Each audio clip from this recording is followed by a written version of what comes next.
I didn't know when the next video would come, if one would come at all, because the energy is so changeable and transformative now that I wondered if it was the end of my online sharing. But meditation has brought me back to myself, which means that I hear my own voice and the voice of my guides and higher self. So I get downloads and increased clarity of mind, which means that I can find my own voice again. And that seems to be the message that's coming through after, I have to say, maybe a few days, maybe even a full week of being quite lax about meditation and connection to self. The more that we're disconnected from ourselves, I think that's where a lot of the discombobulation and the, what one might call, or some people call, anxiety or bodily sensations that put us in a state of unease. Because really, when we've cultivated a practice over time, it can take some of us a lot of time to feel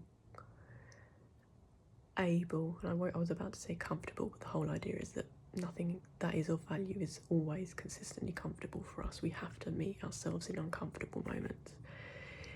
And so, having really decided to meditate fully today with all of my spiritual tools and things, which we don't need any of that, but there are days that things speak to us, energies speak to us, and locations speak to us, or trees or flowers, and modalities. Sometimes it's dance and somatic release, other times 2:02 on the clock, it's meditation. And I think when we come back to self and we connect with this inner voice, this internal voice, there is this I'm just going to say overwhelming, but it's not in a negative sense. There is this full, complete sensory awareness of our own selves, disconnected from other people, places and things, but connected to the all. That can bring about such a profound sense of peace, knowing that every choice, every decision we make is ours and ours alone. I'm not saying that we don't discuss and compromise and communicate with those around us, partners or families or colleagues or people that we work with, self-fam or whatever. But knowing what we desire, what makes us happy, and not doing our desires and our light because of external circumstances or opinions, or when other people are going through things. I've found that really, really valuable over the past couple of years, and that's why I started a practice like meditation. And some people really devalue it and think, just got to sit in silence and all of that. I tend to prefer practice with some music sometimes. Other times it's in silence if I'm in nature. It just all depends on the circumstances and knowing myself. When we know ourselves through meditation, whether we are sensitive to sound, sensitive to light, sensitive to crowds and various things, we place ourselves, when we are able to, in a position that we can feel calm and rested. And obviously that's the challenge, is to be able to find that space internally among chaotic environments. But that takes time, and that also can,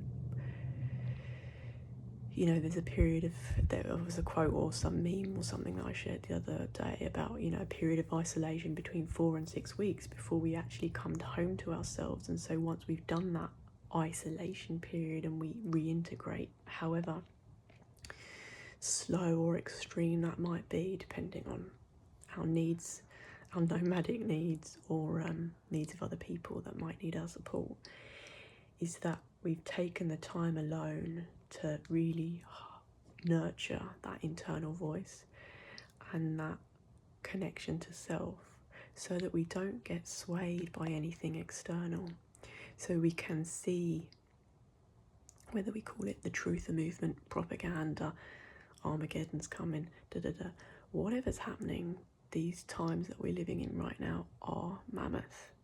Energetically, for me, for many other people, but not for everybody, we have not been in times like this before.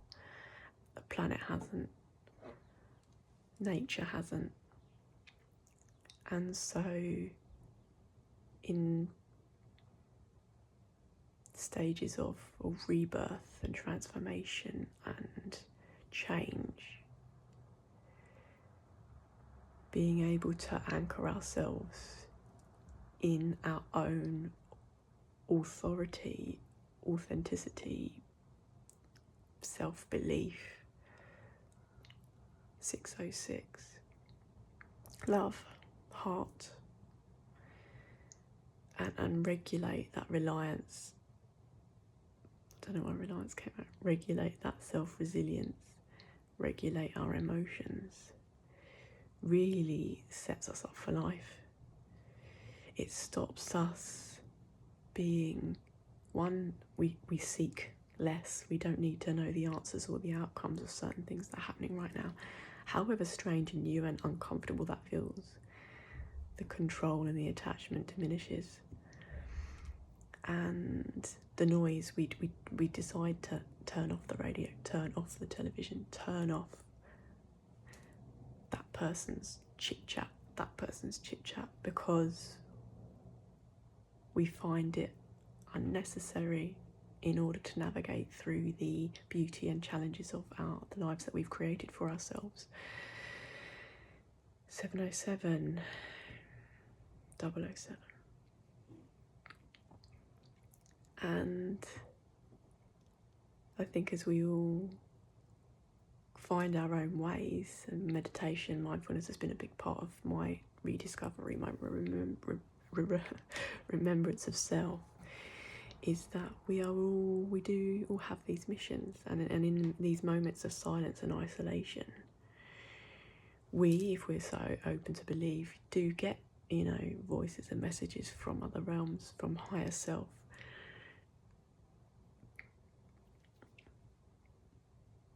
And we clear past life karma, we clear the energy and the imprint and impact of those around us on our energetic field. We clear it.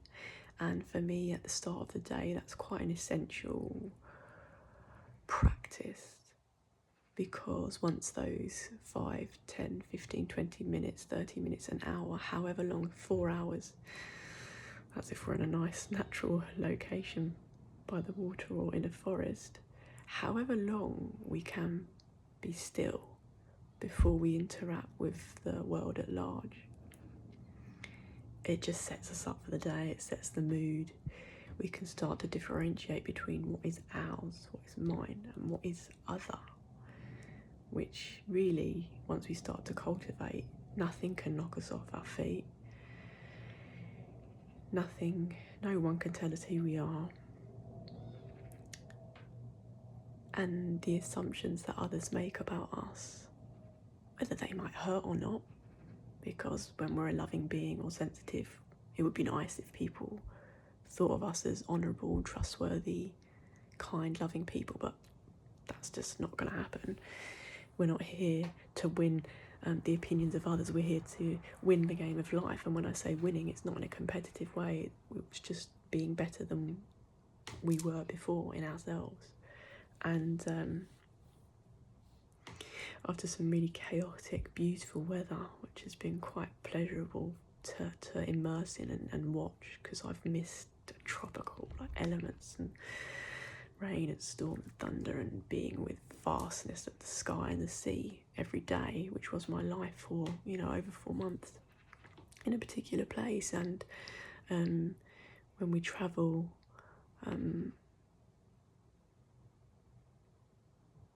we allow ourselves to switch off in a way that for some reason we don't usually cultivate in our day-to-day lives. And I think that is what is part of the big transformation that many of us are claiming, is that creating lives that we don't need to take a holiday from. I've never really holidayed, I've always sort of travelled because I've wanted to immerse myself in a place, because I connect with the energies of that place, which sometimes can be to the external eye, be seen as weirdo or crazy. But as a shamanic being, I realise that I'm picking up a lot of the energy of where I go, and that's why I've had to learn to cultivate my energy and protect myself. Many of us have been doing that, and I think really, without getting emotional, because this is what coming back to self is, it clears. And for me, I just realised that tears and crying is a pressure release. It's just like lifting the valve off a pressurised container. It doesn't mean anything because I don't need to identify those emotions. I just know that I feel better and can breathe better and get that, feel that relief once I cry, once I meditate, once I breathe, once I feel hydrated, and once I've connected with nature or sat by a tree and allowed the tree spirit, the energy, to clear harmful, toxic energy away from me. So we don't need any money for any of these kind of things. We don't need to ask anybody else. But where we can find our power in the times that we're living in right now, on 144 on the clock, is knowing ourselves, relying on ourselves for emotional relief, and not burdening other people with our stuff, being able to hold space for ourselves, being able to not share every emotion. I'm not saying don't ever share because that's unhealthy, but I'm saying, can we keep this for ourselves? Do we need to share that? You know, not everybody knows how to hold space. Not everybody's able to hold space for themselves first and then us. So, you know, that's also a big learning curve, is when people are at different levels of their healing. That was my tummy. When people are at different levels of their healing, we can't expect other people to hold space for us if they don't know ourselves. So we can't really get upset when they direct comments or opinions and judgments towards us, because it's really coming from a place of lack and fear. And I know that I don't live there anymore. I don't believe in that. And it takes time, but 4.5 years, I'd say the deprogramming's going pretty well. And I'll continue and report back. But for now, maybe meditation is the key for the day. 1313.